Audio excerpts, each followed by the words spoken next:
Bonjour et bienvenue à tous. Aujourd'hui, nous allons examiner un clavier très fin d'inspiration de l'Apple Magic Keyboard, certains diraient, mais surtout du Logitech MX Keys. Ce clavier, le voilà. C'est le Keychron B6 Pro, qui existe depuis quelque temps en ANSI, donc QWERTY, mais cette fois-ci, on a bien la disposition européenne en AZERTY. Dans l'échelle des produits, en fait, vous allez trouver trois types de produits. Des claviers bon marché, comme celui-ci, qui peuvent être fournis avec votre PC lorsque vous l'achetez, qu'on trouve sous les 30 euros, des claviers à dôme. Et puis ensuite, vous avez ce clavier à 60 euros.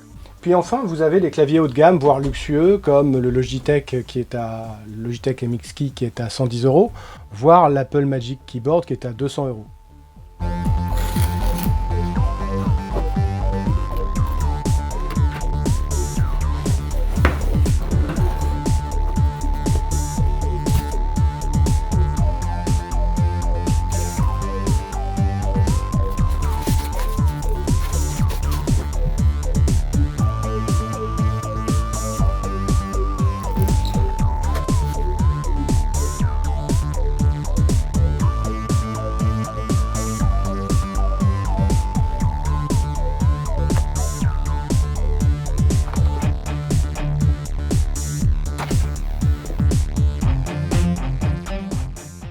Pour qui est ce genre de clavier?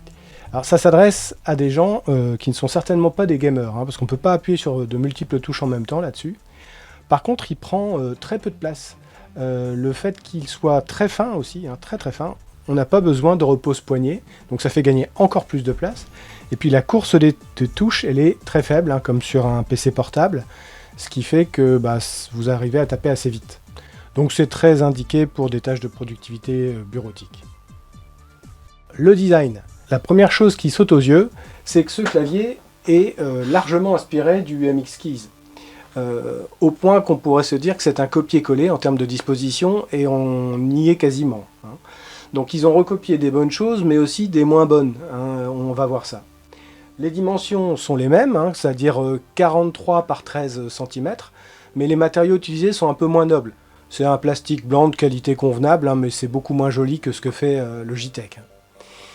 Il a un avantage à la disposition du Keychron, c'est que vous voyez, les touches de fonction font la même taille que les autres touches.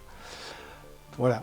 Sinon, pour ce qui est de la disposition, ils partagent tous les deux un inconvénient, c'est que comme ils sont compatibles Mac, on a sur les deux claviers des touches qui sont chargées, voire confuses. Moi, j'aurais préféré que Keychron fasse un modèle uniquement PC, ça aurait été plus lisible.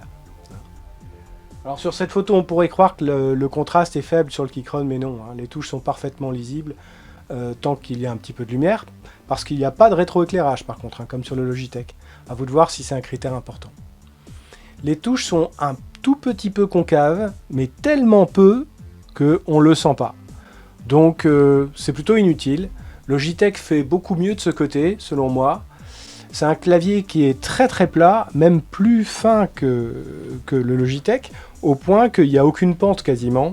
Donc si vous voulez un petit peu de pente, en fait c'est très simple, vous mettez un stylo en dessous et vous verrez qu'il ne bascule pas du tout.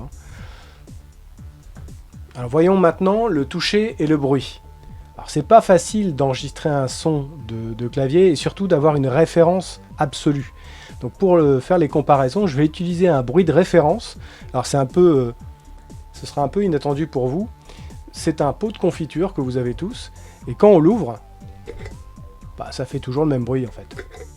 Donc je ne vais pas serrer très fort comme quand vous allez remettre votre confiture au frigo, et avant chaque prise, je vais faire ce bruit là, ce qui me permettra d'étalonner le niveau sonore. Alors j'ai pas de Logitech MX Keys, mais j'ai un produit encore plus luxueux, un G915, qui est un clavier mécanique low profile, c'est-à-dire avec des touches plus basses qu'un mécanique normal, qui est réputé plus silencieux aussi, mais c'est un clavier à 200 euros.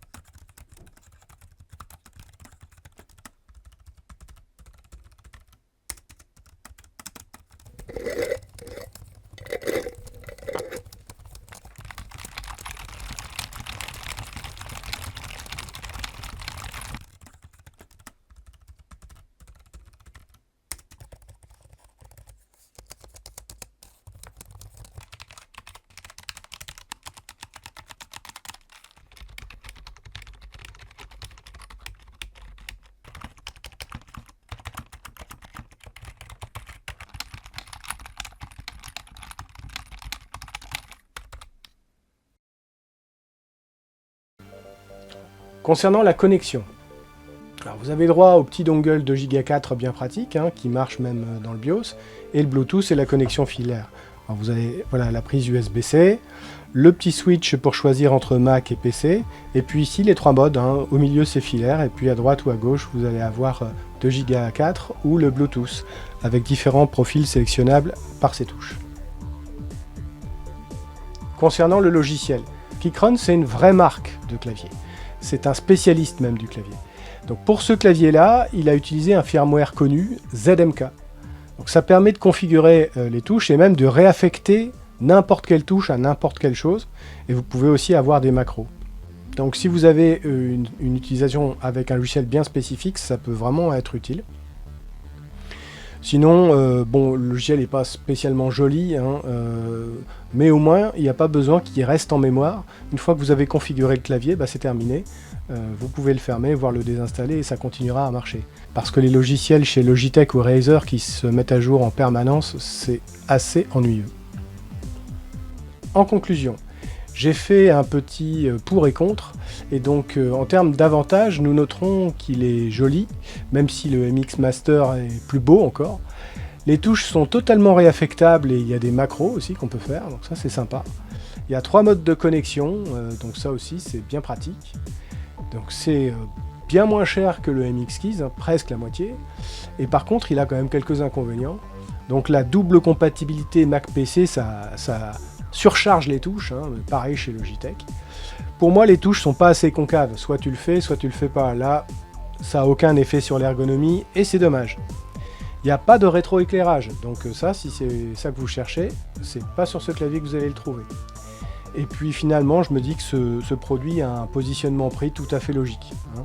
Il est situé à mi-chemin entre un clavier bon marché et puis un Logitech MX Keys, donc finalement, voilà. Donc il est 2 fois plus cher qu'un premier prix, et il est à peu près la moitié moins cher que le MX Keys. Voilà, vous savez tout maintenant, en espérant que cette vidéo vous aura été utile. Donc mettez-moi un like et abonnez-vous si le cœur vous en dit. Ça m'aide à faire croître ma toute petite chaîne.